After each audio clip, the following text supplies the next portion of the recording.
Saya bersyukur ada beserta saudara pada malam ini. Sebelum kita mendengarkan firman Tuhan dari Ibu Vicky dan Ibu Joyce, saya mau bersaksi lebih dahulu. Saudaraku, firman Tuhan berkata dalam Mazmur 118 ayat 17, "Aku tidak akan mati, tapi hidup untuk menceritakan perbuatan-perbuatan Tuhan yang besar." Amin. Saya sudah sungguh-sungguh dilepaskan Tuhan berkali-kali dari kematian. Sebenarnya yang paling parah kematian rohani, tetapi kematian badani juga. Kalau tidak Tuhan sertai, yang kita jadi tema pada malam ini, Immanuel. Kalau tidak Tuhan sertai hidup saya selama tidak di dunia ini lagi. Oleh karena berkali-kali mengalami penyakit yang kalau menurut ilmu kedokteran itu bisa membawa maut. Tapi hari ini saya berumur 17 tahun lebih sedikit saja, 77 tahun. Dan saya masih bisa ada di sini. Saya sangat bersyukur, saudaraku. Saya mulai kesaksian saya, Immanuel, Tuhan beserta saya, yaitu mengenai bagaimana saya sebelum saya mengenal Immanuel dan bagaimana saya sesudah mengenal Immanuel, yaitu Tuhan Yesus. Kalau saya ceritakan semua nggak siap-siap 3 bulan ini. Jadi saudara sabar, saya mau supaya kita semuanya diberkati. Kalau saya pun ditolong Tuhan, saudara pun semua bisa ditolong Tuhan. Nah, saudaraku, dulu orang tua saya mengajari saya, kalau mau sukses berhasil dalam hidup ini, di dunia ini, kau harus sekolah, rajin sekolah, sekolah tinggi-tingginya, pintar di sekolah, berbuat baik kepada semua orang, berusaha mendapatkan tempat atau pekerjaan yang baik, dan seterusnya. Segala sesuatu yang baik. Saya patuh. Sekolah sungguh-sungguh, SD juara, SMP juara, SMA juara. Dulu saya pikir itu kekuatan saya. Sekarang saya tahu itu karena Tuhan. Dan inilah saya di Fakultas Kedokteran tahun 1960, 60 tahun yang lalu, saudaraku. Ya. Lalu saya sekolah sekitar 7 tahun kalau dahulu sekolah di kedokteran khusus di Medan. Dalam kurun waktu 7 tahun itu saya melihat prinsip yang diberikan itu tidak jadi kepada saya. Saya baik-baik saja kepada semua orang, tidak jahat. Saya berbuat, ya saya rajin sekolah, saya patuh kepada orang tua. Tapi dalam kurun 7 tahun itu terjadi hal-hal yang saya rasa kalau orang lebih jahat pun dari saya tidak akan mengalami hal seperti itu. Apakah itu? Kakek saya meninggal, tahun berikutnya tante saya meninggal, ibu saya 3 bersaudara. Tante saya paling tua meninggal. Tidak lama kemudian om saya paling muda meninggal. 10 bulan kemudian ibu saya, karena tidak ada Tuhan Yesus, tidak ada Immanuel waktu itu dalam hati kami, tidak tahan. Kehilangan saudara yang dikasihnya 10 bulan, dia meninggal. Tidak lama kemudian om saya yang paling tua juga meninggal. Jadi dalam tempo berapa tahun itu, semua kami sudah jadi, ada yang kehilangan bapak, ada yang kehilangan ibu, sudah jadi yatim. Dan yang tinggal, paman saya, bapak saya yang tinggal, karena ibu saya 3 bersaudara, 2 laki-laki, dia sendiri perempuan. Jadi tinggallah bapak kami sakit-sakitan, bengkak di sini, kata dokter tumor, juga TBC, dan tidak bisa bekerja. Tante saya juga pun tidak bisa bekerja. Seluruh daerah itu, kami dari satu kabupaten di daerah Sumatera Utara, namanya Kabupaten Langkat. Tadinya orang pikir kami itu orang baik-baik dan merasa, oh inilah pastilah hidupnya akan baik-baik saja. Karena paman saya itu tahun 1930 dia sudah di negeri Belanda. Jadi dia punya kedudukan yang baik. Ya, rumahnya di depan rumah gubernur, saudaraku. Jadi saudara tahu tiap hari pergi jumpa dengan Pangdam, jumpa dengan gubernur, jumpa dengan konsulat. Bagus semuanya, emang baik. Tetapi rupanya yang dengan kekuatan sendiri tanpa Tuhan beserta dengan kami, tidak ada jaminan dalam hidup ini. Walaupun paman kami itu banyak uangnya, rumah sakit dari sakit itu, dia yang mendirikannya. Usul itu saudaraku, ya, dia yang ikut serta memulainya. Tanahnya diberikannya kepada usul itu. Sampai sekarang pun anaknya masih bisa saudaraku mendapatkan rumah, karena memang itu dibuat dengan baik, tetapi dengan kekuatan manusia tanpa Immanuel. Satu persatu saudaraku, tidak ada. Ibu saya dikatakan, paman saya muda dikatakan saya jantung, lalu tante saya dikatakan kanker, kemudian ibu saya lagi meninggal sakit jantung, paman saya sakit lever. Tidak ada gunanya uang, tidak ada gunanya kedudukan, tidak ada yang menolong. Dan kalau kami berdoa, walaupun kami berkata Tuhan tolong, terus terang saja saudara, pada waktu itu saya tidak yakin doa saya itu bisa lewat langit hari ini. Saya tidak tahu apakah Tuhan menjawab doa saya atau tidak. Saya bahkan yakin Tuhan tidak mendengar jawaban doa atau tidak menjawab doa saya, karena terkejadian ini semuanya. Saya mempunyai tanda tanya besar. Di mana Tuhan itu? Siapa Tuhan itu? Bagaimana manusia ini? Kenapa dia ada di dunia? Untuk apa dia di dunia ini? Toh semua orang mati. Kalau mati kemana? Saya pikir saya orang baik-baik. Tentunya Tuhan tidak sampai hati menghukum saya. Tapi sekarang saya sudah ragu. Kalau saya mati bagaimana? Betul-betul satu tanda tanya membuat saya sangat tertekan, frustrasi, sangat pemurung. Dan kalau saya sering berkata, kenapa kau murung? Saya belum tamat dokter saudaraku. Ya teman-teman sama kuliah. Saya marah, saya katakan, kau bilang kenapa murung? Hidup ini apa senangnya? Semua suram. Ya tak berani lagi ngomong. Ya takut saya lebih marah. Begitulah keadaan saya. Sampai kemudian saya tamat. Saya diutus dari Fakultas Kedokteran USU, karena saya masuk bagian ilmu kesehatan spesial di sana. Lalu diutus untuk mempelajari lagi, lebih spesialis lagi. Namanya penyakit darah anak. Saya dikirim ke UBI saudaraku. Sampai di sana, seperti saudara hari ini diundang kemari, seorang teman saya kos mengundang saya. Karena di tempat kos itu Tuhan menempatkan banyak orang Kristen yang sudah lahir baru, yang kenal Yesus, yang punya Immanuel dalam hatinya. Lalu diundangnya, saya pergi ke tempat, waktu itu Paskah, bukan Natal, Paskah. Di situ diberitakan kepada saya bahwa semua manusia sudah berdosa.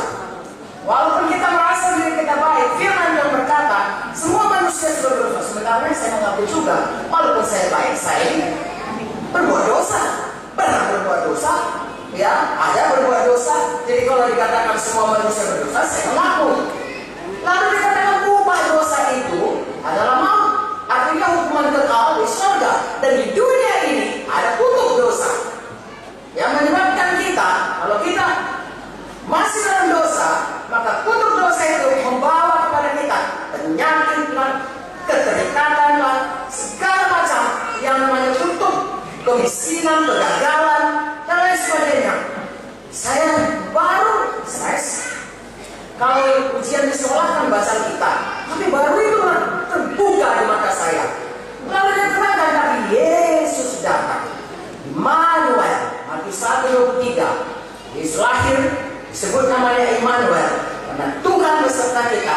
Yesus datang untuk mengangkat semua dosa saya, untuk menggantikan saya, untuk menebus saya daripada semua dosa dan kutuk dosa itu, supaya saya tidak perlu menanggungnya, supaya saya tidak perlu lagi dihukum di neraka, dan di dunia ini pun saya dibebaskan dari kutuk dosa. Dan kalau saya sakit, bilu-bilu yang menyembuhkan saya disampaikan kepada saya. Dan pada waktu kebahagiaan itu saya ingat betul, saya menangis dan berseru kepada Tuhan. Dengan segenap hati saya, tapi suara saya tidak keluar. Di tempat dulu itu, air mata saya bercucuran. Saya katakan, Yesus ampuni aku. Yesus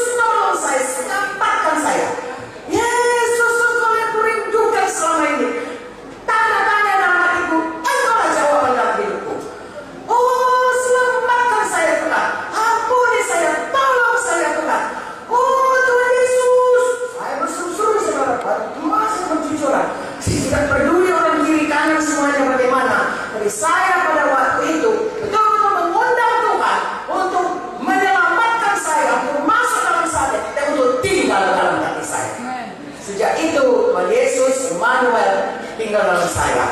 Dan dia tidak pernah meninggalkan saya. Dari mana saya tahu, saudaraku? Karena tiap pagi saya itu berdoa. Dan kalau berdoa, itu rutinitas. Saya berdoa sebelum saya pergi ke rumah sakit Cipto. Waktu itu, saudaraku, karena saya tentunya belajar di rumah sakit Cipto. Saya tinggal di Menteng, itu tidak begitu jauh. Saya berdoa dulu. Tapi pada waktu sesudah saya berseru kepada Tuhan itu, besok paginya saya berdoa. Seperti biasa, saya katakan begini, "Oh Bapa dalam sorga, dalam nama Yesus anakmu, saya berdoa." Bapak saudara, Bapa dalam sorga hadir di tempat itu. Saya merasa dia memeluk saya, berkata, "Anakku, aku ada di sini. Aku tidak pernah meninggalkanmu. Aku beserta engkau selama-lamanya." Sejak saat itu, Immanuel, Tuhan tidak pernah meninggalkan saya. Amin.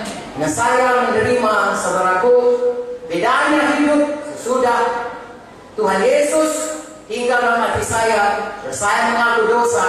Sudah saya undang dia untuk menyelamatkan saya. Sudah saya berkata, "Yesus, engkaulah Tuhan dalam hidupku. Seluruh hidupku kuserahkan padamu." Karena pada waktu itu, di dalam badan itu ada kor. Yang saudara lihat, ada pemimpin pujian. Dia nyanyi begini, "Semua sudah kuserahkan bagimu. Apa yang kau serahkan bagiku?" Oh, waktu saya berseru, saya katakan, "Seluruh hidupku Tuhan, kuserahkan kepadamu." Itu sebabnya setelah saya pulang ke Medan, saudaraku, saya selesaikan spesialis anak saya, lalu kemudian saya mulai melayani. Tuhan membawa saya untuk menikah dengan Bapak Munte. Kami mulai gereja-gereja dari cabang di desa-desa, sekarang ada di seluruh provinsi, di seluruh Indonesia. Ada satu yang saya menerangkan kepada saudara, kita pribadi itu untuk hamba-hamba Tuhan yang melayani. Jangan takut, saudaraku, mengikut Tuhan. Jangan takut kalau dipanggil Tuhan, menerima panggilan Tuhan. Saya tidak pernah menyesal karena saya minta berhenti dengan hormat dan FKUSU. Sudah pelayanan begitu besar, saudaraku, tahun 1980 saya permisi. Ya, karena saya tahu, saudaraku, kalau saya jadi dokter anak itu baik. Apalagi saya bagian darah itu mengobati yang leukemia, yang thalassemia, ya, yang plastik dan menambah umurnya itu baik. Tetapi kalau orang itu tidak punya Yesus, tidak punya Immanuel, kalau dia meninggal dia akan ke neraka. Tetapi kalau saya jadi hamba Tuhan, kalau dia mau terima Yesus, percaya Yesus Immanuel dalam hatinya, maka dia akan, kalaupun dia mati, dia akan ke surga. Dan kalau dia sakit, berdoa, percaya, dia akan sembuh. Jadi kalau matematikanya, saya merasa Tuhan mengendaki saya jadi hamba Tuhan, saya tinggalkan. Kalau saudara tidak dipanggil Tuhan, jangan tinggalkan profesi saudara. Tapi kalau saudara dipanggil Tuhan, jangan takut. Ya, saya mengatakan kepada saudara, teman-teman saya, waktu saya mulai pergi, meninggalkan profesi saya, berkata kepada saya dan kepada orang semua, itu dokter sendiri sudah gila tuh dia. Tetapi sekarang ini mereka berkata bahwasanya kau juga yang betul. Karena dari kawan-kawan saya yang paling sehat, saya yang paling bisa keliling-keliling kemana-mana. Sedangkan mereka banyak yang sudah sakit, banyak yang sudah meninggal, banyak yang masih saudara hidup tapi sudah tidak lagi sanggup. Tetapi Tuhan, saudaraku, memberikan kepada kita umur panjang. Tuhan menyembuhkan penyakit kita. Tuhan membebaskan kita daripada dosa. Memberikan hidup yang berkelimpahan. Amin. Ya, kalau saya saksikan nenek saya yang pada waktu saya mulai mengikut Yesus, dia sakit-sakitan, sakit jantung.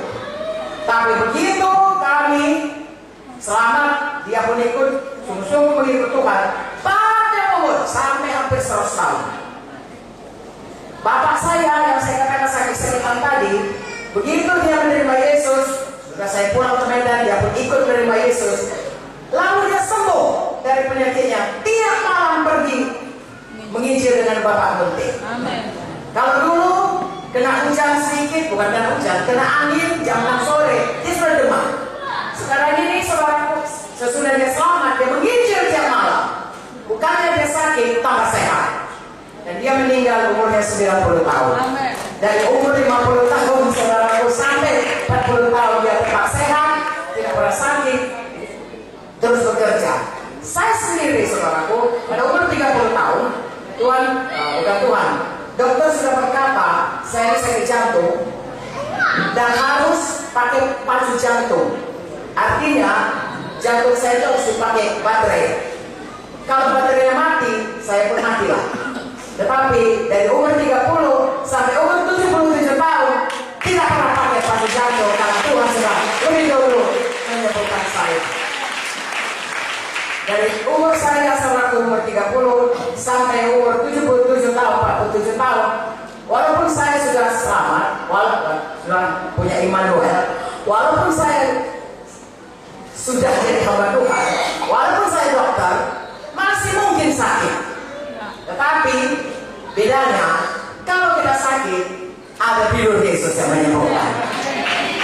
Saya sakit saudaraku berkali-kali, ya pernah ada benjolan di foto dan dokter berkata kemungkinan tumor, dan kami waktu itu pergi ke rumah sakit di Jakarta, lalu diperiksa. Pada waktu diperiksa itu saya kolaps, lalu Pak Munte berkata, mari kita percaya saja. Kami pulang ke Medan, sudah berapa lama saya sembuh. Di foto hilang semuanya benjolan itu dari fotonya.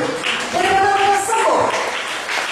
Kemudian saudaraku, beberapa waktu yang lalu saya harus pergi, saya sudah berjanji untuk KKN seperti ini di Timor Leste. Hari Senin saya harusnya berangkat, hari Jumat saya jatuh karena ada yang salah di rumah itu sehingga ada air tergenang, saya tidak tahu. Saya terpleset, terjatuh, terduduk, kemudian jatuh terlentang. Saudaraku tidak bisa berdiri, berbaring pun sakit, jangankan duduk, tidak bisa duduk. Dan biasanya dengan umur seperti saya itu baru kira-kira tahun yang lalu belum sampai ya. Saya biasanya kalau umur begitu, kalau jatuh itu berbahaya. Kalau saya punya keropos tulang, saya percaya saya nggak ada keropos tulang saudara hukumnya. Tapi kalau umur saya keropos tulang itu biasa, ya, kaum ibu. Lalu kalau jatuh seperti itu, kami selalu mengatakan dan ada plakatnya di laboratorium, maka disuruh periksa keropos tulang. Kalau jatuh dan patah 3 bulan, paling lama 6 bulan, mesti mati. Jadi waktu jatuh itu saya berpikir, apakah waktunya saya sudah pulang ke surga? Tapi kalau pulang ke surga, janganlah karena sakit, biarlah sembuh. Pulang ke surga dengan umur panjang, baik-baik saudaraku, pulang ke rumah Bapa. Lalu kami berdoa, lalu waktu di foto, saya katakan kepada dokternya yang memfoto itu, dokter saya mau ke Timor Leste hari Senin, hari Jumat. Ya, dia katakan kita lihat aja lah dulu fotonya. Ya, lalu kamu saudara waktu di foto dia katakan, tidak ada yang patah, retak pun tidak ada, semua baik. Tuhan sekali dahulu menyembuhkannya. Tapi saya masih belum bisa berdiri, duduk pun tidak, berdiri pun sakit, bergerak pun sakit. Hari Jumat, hari Sabtu masih sakit, Sabtu siang masih sakit. Dokternya Sabtu malam baru datang. Ya, sedangkan Senin saya harus berangkat ke Timor Leste. Gimana ini ya? Tapi waktu dokternya datang, terjadilah mujizat Tuhan. Dia katakan, sudah bangkit belum? Ayo kita coba. Waktu dia katakan coba, saya langsung duduk, bisa duduk. Dia pun heran saudaraku. Dia gembira, saya lebih gembira. Kemudian dia katakan, ayo berdiri. Lalu saya pun juga berdiri. Langsung berdiri. Saking senangnya dia, mari berjalan. Dia yang buka kaos kaki saya. Supaya saya dia tidak terlalu capek membukanya membungkuk. Dibukanya kaos kaki saya. Lalu dikatakan, ayo kita jalan. Saya jalan saudaraku sampai ke ujung kamar itu. Kemudian balik. Terjadi mujizat Tuhan, saya sembuh. Lalu dia katakan, kamu bisa pergi ke Timor Leste. Hari Seninnya, malamnya, paginya saya berangkat ke Timor Leste. KKN bersama saudaraku.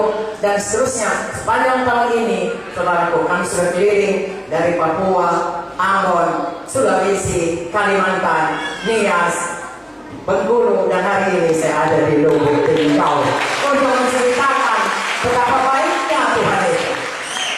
Dan semua kesembuhan atau kebebasan atau berkat apa saja yang kita dapat sesudah kita menerima Yesus, sesudah Yesus tinggal dalam hati kita, itu kita dapatkan dengan iman. Haleluya. Nanti saudara dengarkan firman Tuhan baik-baik. Pada waktu saya mendengar firman Tuhan mengenai keselamatan hanya ada dalam Yesus, saya dengarkan baik-baik. Lalu timbul iman saya, Yesus satu-satunya yang bisa menolongku. Yesus satu-satunya yang bisa menyelamatkanku, yang bisa mengangkat semuanya untuk dosa. Saya tahu kenapa keadaan kami seperti itu, seperti di bawah kutuk, itu karena dosa. Yesuslah jawaban dalam hidupku. Timbul iman saya, sebabnya saya berseru kepada Tuhan Yesus, dan Yesus tidak pernah menolak siapapun yang datang padanya. Dan sesudah kita selamat, sesudah kita mengikut Yesus, sesudah Immanuel tinggal dalam hati kita, maka semua janji-janjinya dalam firman Tuhan ini Dia mau berikan kepada kita kalau kita percaya. Seperti tadi kita percaya Dia mau mengampuni dosa kita. Firman Tuhan berkata, oleh bilur-bilur Yesus kamu sudah sembuh. Kita harus percaya firman Tuhan itu. Kalau kita perlu berkabadani, firman Tuhan berkata bahwasanya Yesus sudah menjadi miskin supaya oleh kemiskinannya kita menjadi kaya. Dia mengangkat semua kemiskinan. Dia raja segala raja, tapi Dia turun ke dunia, bahkan lahir pun di kandang kuda di Bethlehem. Dia menjadi miskin untuk apa? Dia tanggung itu semua kutuk-kutuk itu supaya kita bebas dan kita bisa datang dan kita bisa diberkati karena Yesus datang ke dunia untuk memberkati kita. Dia mengangkat kutuk dosa kita, Dia mengangkat kutuk kemiskinan, Dia mengangkat kutuk penyakit, lalu memberikan kepada kita berkat, memberikan kesembuhan, memberikan kebebasan, memberikan hidup baru. Itu sebabnya kalau saya katakan, saya cerita, tidak siap saudaraku, karena begitu banyaknya perbuatan Tuhan. Alkitab berkata, kalau dituliskan semua perbuatan Tuhan Yesus, dan kita percaya Dia adalah juru selamat, buku Yohanes mengatakannya, tidak cukup semua kalam, semua batang kayu itu jadi pena, tidak cukup kertas di dunia ini. Begitu besarnya, begitu banyaknya, begitu dahsyatnya kuasa Tuhan bisa bekerja kepada kita. Saudara dengarkan dosanya dari firman Tuhan. Tuhan Yesus itu Dia sangat mengasihi kita, sebab Dia mau mati. Tapi Dia bukan cuma mengasihi kita, Dia juga sangat berkuasa dan mau menolong kita. Nah, kadang kita saudaraku, ada orang yang mau menolong kita, tapi tidak ada kuasanya. Ada uangnya, tidak bisa kita ditolongnya. Tidak ada uangnya. Ada orang ada uangnya, tapi dia tidak cukup kasihnya untuk menolong kita. Sehingga kita walaupun dia pamili kita, walaupun dia kaya, tidak sampai pertolongannya kepada kita. Tapi Tuhan Yesus, Dia Tuhan segala Tuhan, Raja segala Raja. Dia berkuasa dan Dia mengasihi. Hari ini saudara datang padanya, berseru padanya, percaya padanya, dengarkan firman Tuhan baik-baik. Lalu saudara percayai firman Tuhan dan tindakan, lakukan dan hiduplah menurut firman Tuhan. Maka saudara akan melihat tidak ada yang mustahil bagi kita yang percaya. Apapun persoalan kita, Kristus jawaban dalam hidup kita. Karena memanglah Dia datang untuk merusakkan pekerjaan setan dalam hidup kita, untuk merusakkan pekerjaan dosa, dan untuk memberikan kita hidup yang baru dan hidup yang lain berkelimpahan. Bukan hanya sekedar pas-pas makan, tidak, berkelimpahan. Coba semua kita katakan berkelimpahan. Percayakah saudara? Tuhan Yesus baik. Tuhan Yesus mau mengampuni dosa kita, mau memberkati kita, menyembuhkan kita yang sakit. Siapa yang percaya Tuhan Yesus baik, angkat